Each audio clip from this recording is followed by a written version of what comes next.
संगम की रेती पर सबसे बड़े धार्मिक और आध्यात्मिक मेले माघ मेले की शुरुआत पौष पूर्णिमा के स्नान से हो रही है। और हमारे साथ बातचीत करने के लिए दंडी स्वामी महेश्वराश्रम महाराज हैं। इनसे हम जानेंगे कि माघ महिला की जो माघ का महीना होता है, इसकी क्या महिमा होती है। देखिए, माघ की तो महिमा अनंत है। माघ एक ऐसा मास है जो जहाँ और तीर्थ राज प्रयाग एक ऐसा तीर्थ है जिसका संबंध अनादिकाल से है।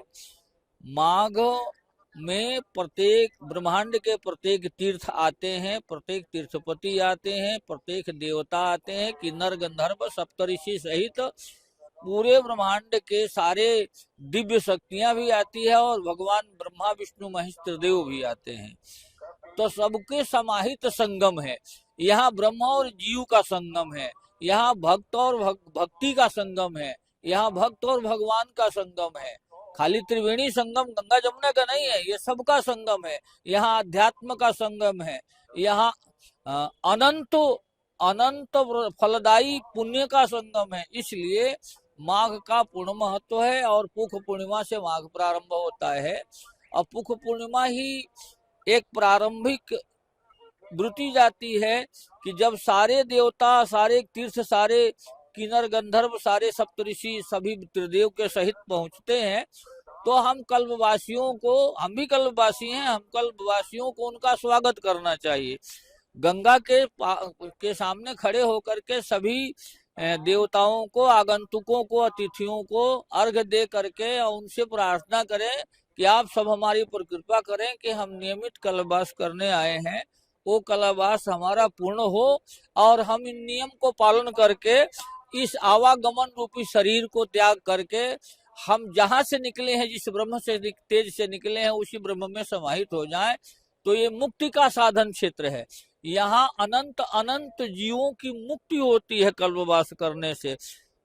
समय की इच्छा पूर्ति तो होती है, लेकिन ये मुक्ति क्षेत्र है। यहाँ प्रेत भी मुक्त होते हैं। जानते हैं, कल्पवास के बाद जब कल्पवासी चले जाते हैं तो देवताओं के, किन्नरों के, गंधर्वों के और तपस्या करने वाले मनुष्यों को जो जूठा गिरा होता है तो वो प्रेत आकर के खाते हैं, तो वो भी मुक्त हो जाते हैं। त्रिजटा स्नान भी हाँ, होता है। त्रिजटा जिसके स्नान करते हैं तो उस पर प्रेत भी मुक्त हो जाते हैं। तो ये तो ऐसा क्षेत्र है, दिव्य क्षेत्र है। एक महीना के लिए ये क्षेत्र स्वर्गादि उत्तमा, स्वर्ग से भी उत्तम है। इसकी विवेचना बहुत मुश्किल है कि किया जा सके, लेकिन हम ये जानते हैं कि जीवित मनुष्य कभी स्वर्ग नहीं देखा होगा, लेकिन प्रयाग स्वयं प्रत्यक्ष स्वर्ग है प्रयाग, जहाँ त्रिदेव तीन रूपों से वास करके अपने संरक्षण में पूरे ब्रह्मांड को कल्पवास कराते हैं। इसलिए अति उत्तम है प्रयागराज। तो क्या कहना को कह सकई प्रयाग प्रभाव, जहाँ बकुला हंस हो जाता है और कौआ बकुला हो जाता है। बताओ, ऐसे बकुला का कौआ का मतलब कौआ पाप, कलिमस, कलिमस बकुला का मतलब होता है तपस्या करने वाला जीव, और हंस का मतलब होता है जो मुक्त हो गया। तो यहाँ तो तीनों प्रवृत्त होता है। पाप कट जाता है, धर्म रूप धारण करते हैं और फिर कल्पवास करते हैं तो मुक्त हो जाते हैं। महाराज जी, पौष पूर्णिमा से माघ मेले की शुरुआत हो रही है, तो कैसे स्नान करना चाहिए।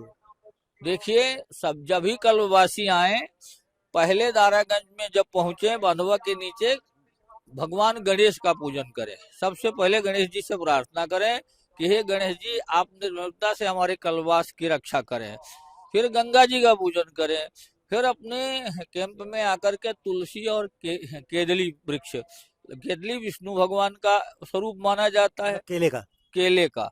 और हाँ, तुलसी तो क्या पूछना है, तुलसी तो अमृतान है, अमृतान है। तो उनका पूजन करें, पौधा लगाएं और फिर अपने जहाँ बाड़े में वास करते हैं, पहले तो परंपरा था गाय के गोबर लोग लेके आते थे और अपने टेंट को लिपते थे, अपने जगह को लिपते थे। तो गाय का गोबर पंचगव्य ले आए घर से, उसको छिड़ करके गाय का गोबर डाल करके पिंड बना करके रखें और उसके बाद से अपना वास करें। एक समय भोजन करें, भूमि शयन हो सके तो जमीन पर सोए, ना सो सकते हो, कोई बीमारी हो तो कोई बात नहीं, लेकिन भूमि पर शयन करें और उतना खाएं जिससे आप में प्रमाद न हो। आप में प्रमाद, व्रत का मतलब होता प्रमाद न हो। अजागृते ब्रह्म मुहूर्त में उठें, गंगा का स्नान करें और नित्य हो सके तो एक संत को भोजन कराने के बाद से ही भोजन करें, और एक ही समय अन्न खाना चाहिए कल्पवासी को। और उसके बाद निरंतर भगवान का सुमरन करते हुए, सत्संग करते हुए, संतों का प्रवचन सुनते हुए समय व्यतीत करे हैं। इसी को कल्पवास कहते हैं। महाराज जी, कितने वर्षों बाद ये शुभ संयोग है इस माघ मेले में? ये 75 वर्ष बाद आया है, जो आदित्यवार को ही आदित्य, हाँ, नारायण मकर राशि में प्रवेश कर रहे हैं। मतलब रविवार को ही सूर्य मकर राशि में प्रवेश कर रहे हैं।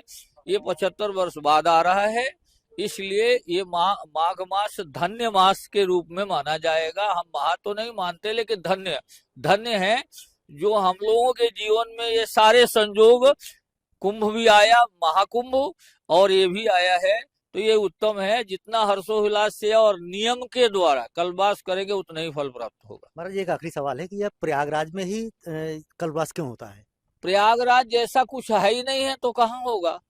ब्रह्मा जी ने ब्रह्मा जी ने जल में सृष्टि पर प्रथम बार ब्रह्मा जी का स्वरूप वर्णन किया, ब्रह्मा जी ने काशी में, और तपस्या किया प्रयाग में। और जल में सृष्टि पर यह दशमेध घाट है, दशमेध घाट है। यहाँ हवन कुंड बना करके यज्ञशाला बना के यज्ञ किया, जल में सृष्टि में थल बनाया, और उसके बाद से यज्ञ किया।